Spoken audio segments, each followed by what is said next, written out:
Recent natural disasters around the world have led to the increasing popularity of voluntourism. Hi, I'm Rebecca Brayton and welcome to WatchMojo.com. And today we're speaking with Frommer's editor Gene Shannon about this travel style. Can you explain to us the idea of voluntourism? Concept is incorporating some volunteer work into your vacations. It can be as short as an afternoon to the entire vacation around that.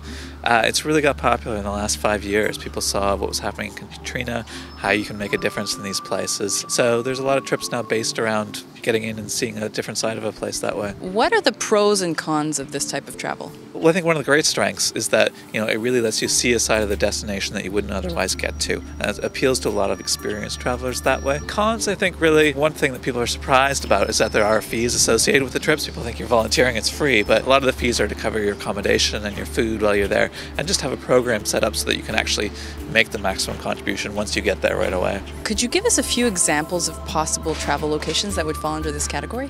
Working with kids is one of the most popular ones. So there's a great one in Ghana where you can go and work. They have a special school for special needs kids. You can think there's not a lot of facilities for special needs kids in Africa, so it's a great place to do that. Complete opposite end of the spectrum is you can go to Bordeaux and work in the vineyards there with scientists, though, and it's become a monoculture in the fields there. So they're working at ways to boost biodiversity. For example, they'll plant rose bushes at the end of the row of vines, and that keeps away a certain kind of insect that eats the grapes. And so you get to work with the farmers and the vintners and stay in a nice chalet and have your food cooked by a French chef while you're there. What do you need to know or consider before going on a trip like this? So you want to basically find the right thing that's a fit for you.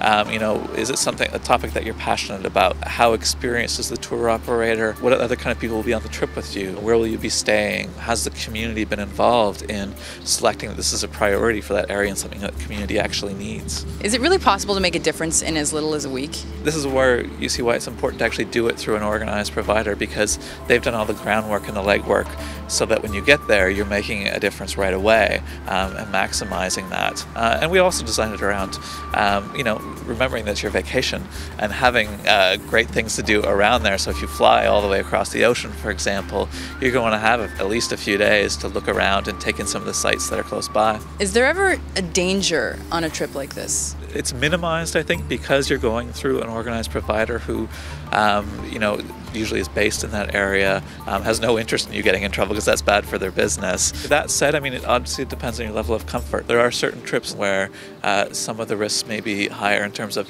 just less access to clean water. You may be sleeping in rougher conditions than you'd be used to. Certain kind of travelers are totally okay with that. Another kind of people it may not be appropriate, but we have lots of other choices there for them. Thank you very much. It's my pleasure.